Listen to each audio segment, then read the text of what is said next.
بھائی اور بہن کا ایسا پیار جو پیار میاں بیوی کے درمیان میں ہوتا ہے، اور اس پیار میں آگے کیا کیا ہوا جاننے کے لیے اس ویڈیو کو لازمی دیکھیے۔ میرا نام نمرا ہے، میری عمر 18 سال تھی جب ابو نے مجھے پڑھائی کے لیے ہاسٹل بھیج دیا تھا۔ ہماری رہائش پشاور کی ہے اور میں اپنے دوستوں کے ساتھ مل کر کافی مستی مذاق کرتی تھی۔ میری فیملی میں ٹوٹل 4 افراد تھے، میری امی ابو، میرا ایک چھوٹا بھائی اور میں۔ میرا بھائی میرے سے 5 سال چھوٹا تھا اور اس کی عمر 13 سال تھی۔ میں ہاسٹل میں گئی تو ابو میرا کافی خیال رکھتے تھے، وہ مجھے ہاسٹل میں کافی سارے پیسے بھیجتے رہتے تھے۔ ابو کا اپنا ریسٹورنٹ کا کاروبار تھا اور ہماری پشاور میں ریسٹورنٹ وغیرہ چلتے تھے، اسی لیے ہمیں پیسے کی کوئی کمی نہیں تھی۔ ابو ہماری ہر خواہش کو پورا کرتے تھے، لیکن میں اپنے خراب دوستوں کے ساتھ مل کر بہت ہی گندی عادات میں مبتلا ہو گئی۔ میں ہاسٹل میں کافی سارے لڑکوں کے ساتھ ریلیشن شپ میں آ گئی تھی۔ وہ لڑکے مجھے استعمال کرتے اور بعد میں چھوڑ دیتے تھے۔ میرے امی ابو اس بات سے بالکل واقف تھے کہ میں ہاسٹل میں کیا گل کھلا رہی ہوں۔ مجھے بھی اب لڑکوں سے دوستی کرنے اور ان سے ملنے کا شوق ہو گیا تھا اور میرا گزارا نہیں ہوتا تھا۔ میں روزانہ ہاسٹل میں ایک لڑکے کے ساتھ تعلق بناتے تھے۔ اس طرح 5 سال گزر گئے تھے اور میری پڑھائی مکمل ہو گئی تھی۔ اب میں 23 سال کی ہو گئی تھی اور مجھے شادی کی اشد ضرورت تھی، لیکن امی ابو ابھی بھی میری شادی سے بے خبر تھے اور ان کو میری شادی کی کوئی پرواہ نہیں تھی۔ اب میرا باہر جانا بند ہو گیا تھا اور مجھے لڑکوں سے گندا کام کروانے کی عادت تھی، اسی لیے میرا گزارا نہیں ہوتا تھا۔ میرا بھائی زبیر بھی اب 18 سال کا ہو گیا تھا اور وہ کافی سمجھدار تھا۔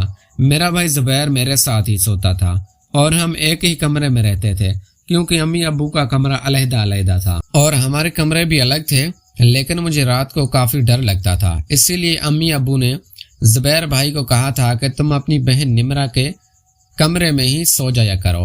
اب میں رات کو کافی اکیلا محسوس کرتی تھی اور کئی بار زبیر بھائی کو اٹھا کر اس سے باتیں وغیرہ کرنا شروع ہو جاتی تھی۔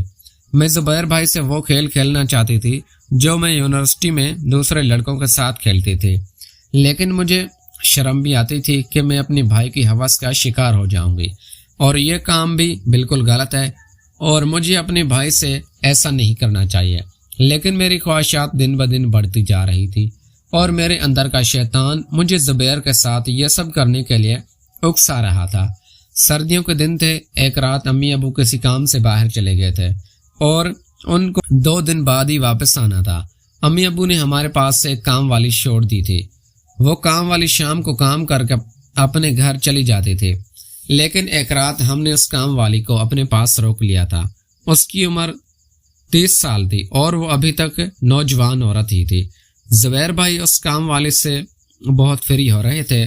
دن کو جب میں نے دیکھا کہ زبیر بھائی اور وہ کام والے دونوں آپس میں ہنس ہنس کر باتیں کرنے لگے ہیں، تو مجھے دال میں کچھ کالا نظر آیا اور مجھے اپنا کام ہوتا ہوا دکھائی دینے لگا تھا، کیونکہ میں بھی زبیر بھائی کی کوئی کمزوری پکڑنا چاہتی تھی اور پھر اس کمزوری کی بنا پر میں زبیر بھائی سے اپنا مطلب پورا کرنا چاہتی تھی۔ اسی رات وہ کام والی اپنے گھر نہیں گئی تھی، کیونکہ زبیر بھائی نے اس سے روک لیا تھا کہ ہم بہن بھائی کو ڈر لگتا ہے، اسی لیے آپ ہمارے پاس رک جائیں۔ وہ کام والی بھی ہماری بات مان گئی تھی اور ہمارے پاس رک گئی تھی۔ رات کو ہم نے کھانا وغیرہ کھایا اور اپنے اپنے کمروں میں چلے گئے تھے۔ کام والی کو ہم نے گھر میں الگ کمرہ دیا تھا۔ رات کو میں سونے کا ناٹک کرنے لگی اور 11 بجے نیم وادیوں میں کھو گئی تھی۔ میں بازار تو یہ ناٹک کر رہی تھی جو کہ مجھے زبیر بھائی کی کمزوری پکڑنی تھی۔ رات کو 11 بجے زبیر بھائی کمرہ بند کر کے نکلے اور کام والی ماسی کے کمرے میں چلے گئے تھے۔ میں نے آدھا گھنٹہ ویٹ کیا اور باہر نکل گئی تھی۔ جب ایسے گاؤں والی ماسی کے کمرے کے پاس گئی تو مجھے عجیب طرح کی آوازیں آنے لگی۔ میں سمجھ گئی تھی کہ اندر کیا ہو رہا۔ پیارے دوستوں، اگر آپ کو یہ ہماری کہانی پسند آئی ہے تو اس ویڈیو کو لائک کر کے چینل کو لازمی سبسکرائب کریں۔ ملتے ہیں اگلی ویڈیو میں۔ Thanks for watching.